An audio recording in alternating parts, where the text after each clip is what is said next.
स्वागत है आपका हमारे इस फैंटास्टिक चैनल एमबीसीएस सचिन पर। तो मैं आशा करता हूँ कि आप लोग अच्छे होंगे और बहुत ही बढ़िया से आप लोग की पढ़ाई चल रही होगी। जैसा कि मैंने कुछ टाइम पहले ह्यूमन हेल्थ एंड डिजीज का एक लेक्चर डाला था, जिसमें मैंने डिजीज के बारे में बताए थे और बताया था कि गुड हेल्थ बैड हेल्थ क्या होता है और बताया था कि पैथोजेंस क्या होते हैं।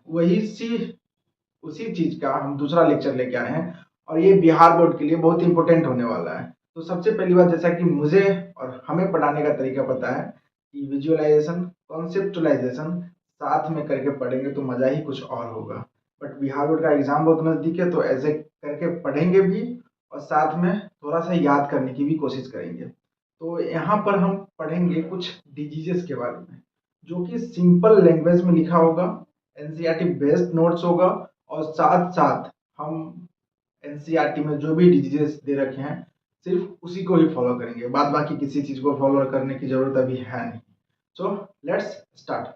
तो यहाँ पर सबसे पहले कुछ इंपॉर्टेंट टर्म्स हैं। तो यहाँ पर कुछ इंपॉर्टेंट टर्म्स हैं। इस टर्म्स को इसलिए मैंने लिखा है कि यहाँ के कुछ ये टर्म्स कुछ डिजीज में काम आने वाले हैं। तो सबसे पहला जो टर्म्स होगा वो है पैथोलॉजी। पैथोलॉजी क्या है? पैथोलॉजी है जो functions of a body in a diseases condition. हमारा बॉडी डिजीज कंडीशन में, हमारा बॉडी बीमार के कंडीशन में कैसा फंक्शन करता है, this is called pathology. Pathology क्या है? हमारा बॉडी डिजीज कंडीशन में कैसा बिहेव कर रहा है, कैसा फंक्शन कर रहा है, उसे हम क्या बोलते हैं? पैथोलॉजी। डायग्नोसिस क्या होता है? What is a diagnosis?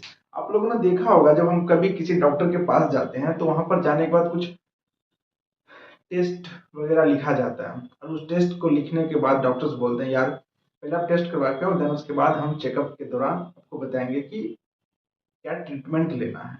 तो हम सिंपली ब्लड टेस्ट होता है, मल्टीपल टेस्टेज होते हैं, तो देन उसके बाद हमें आइडेंटिफाई होता है कि हम वो पर्टिकुलर डिजीजेस हैं जिसका ट्रीटमेंट हमें करना होगा।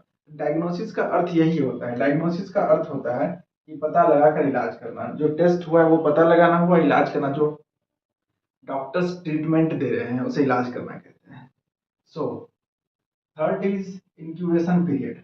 इंक्यूबेशन पीरियड क्या होता है कि किसी बीमारी को दिखने में हमें 1 से 2 दिन लगते हैं, किसी बीमारी को दिखने में पता लगने में 7 से 8 दिन लगते हैं, किसी किसी बीमारी को पता लगने में मल्टीपल ईयर्स भी लग जाते हैं और 1 सेकंड में भी पता लग सकता है। For example rabies.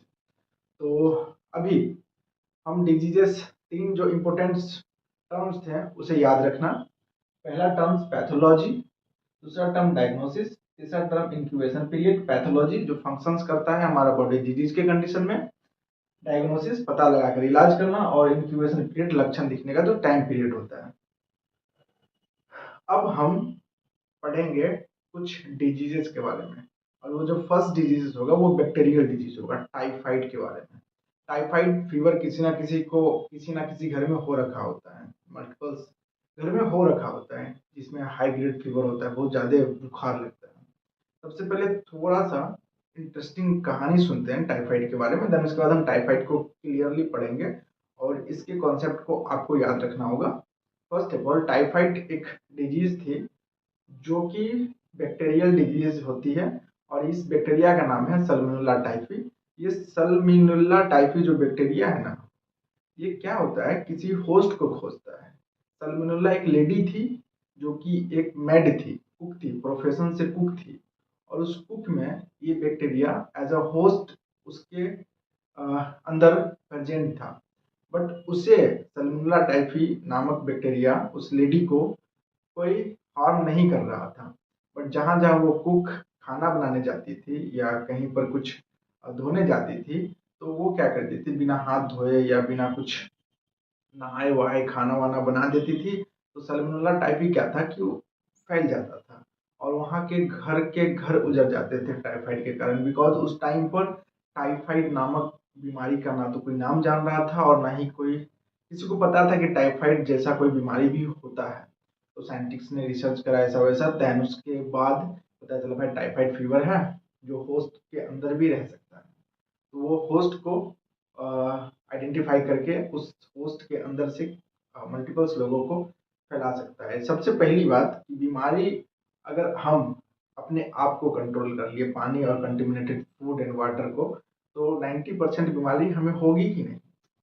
So typhoid fever क्या होगा? सल्मोनेला टाइफी बैक्टीरियल डिजीज है।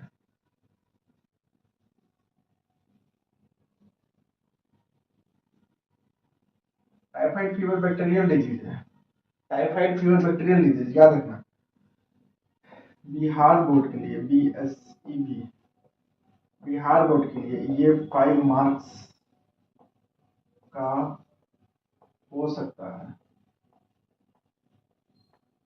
बिहार बोर्ड के लिए ये 5 मार्क का हो सकता है। याद रखना भाई कि टाइफाइड फीवर क्या होता है। सल्मोनेला टाइफी बैक्टीरियल डिजीज है। सल्मोनेला टाइफी इस बैक्टीरिया का नाम है। Is a pathogenic bacterial disease cause typhoid fever, cause typhoid fever in human being. Salmonella typhi, Salmonella typhi bacteria का नाम क्या है? Salmonella typhi. टाइफाइड फीवर जो कि कौन, टाइफाइड फीवर क्या है? बैक्टीरियल डिजीज, और उस बैक्टीरिया का नाम क्या है? Salmonella typhi. और ये कॉज क्या करता है? Typhoid fever. टाइफाइड फीवर के बारे में आप देखते हैं। These pathogen generally enters the small intestine through food and water contaminated। ये जो बैक्टीरिया है वो कहाँ से फैलता है? ये फैलता है कंटेमिनेटेड फूड एंड वाटर से। जो वाटर दूषित हो वो वाटर नहीं पीना चाहिए। जो फूड दूषित हो वो खाना हमें नहीं खाना चाहिए। सिंपल लॉजिक है ना भाई। तो यहाँ पर वो इसलिए फैल रहा है कि अगर हम कंटेमिनेटेड फीकल कंटेमिनेटेड अगर दूषित पानी के पी लेते हैं या दूषित खाना खा लेते हैं, उसके बाद जब हमें टाइफाइड का जो बैक्टीरिया हमारे अंदर इंटर करता है और वो इंटर इस लेवल का करता है कि हमें हाई ग्रेड फीवर ला देता है, हमारा WBC उससे लड़ नहीं पाता है और बैक्टीरिया मल्टीपल्स करते करते अपने आप को मजबूत करते हैं और हाई ग्रेड फीवर लाता है। सिम्टम्स क्या है? Sustained high grade fever 39 degree celsius to 40 degree celsius, 39 degree celsius to 40 degree Celsius.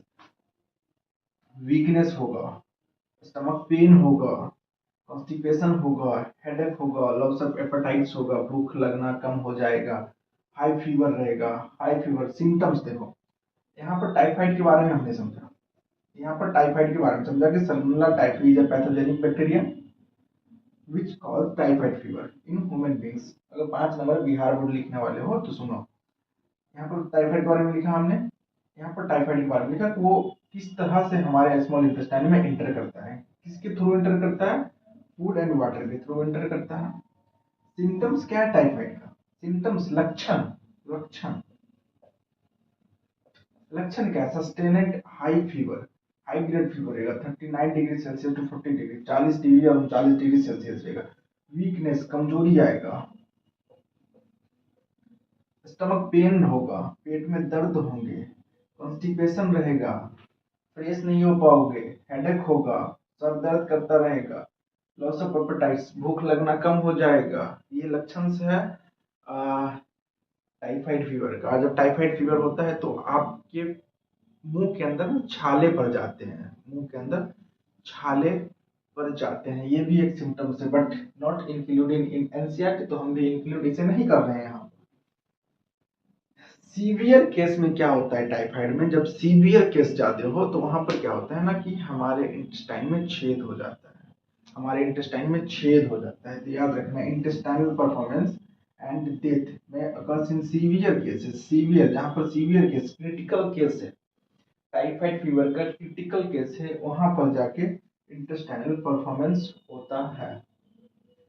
Prevention, control क्या रखना है? कंट्रोल सिंपल सा रखो आप कि आप फीकल कंटेमिनेटेड ड्रिंकिंग वाटर पे कंट्रोल रखो। वेस्ट मैनेजमेंट, जो कि आप किसी भी सामान को कहीं भी फेंक देते हो या किसी भी सामान कहीं से उठा के खा लेते हो, वहां से थोड़ा कंट्रोल रखो अपने आप।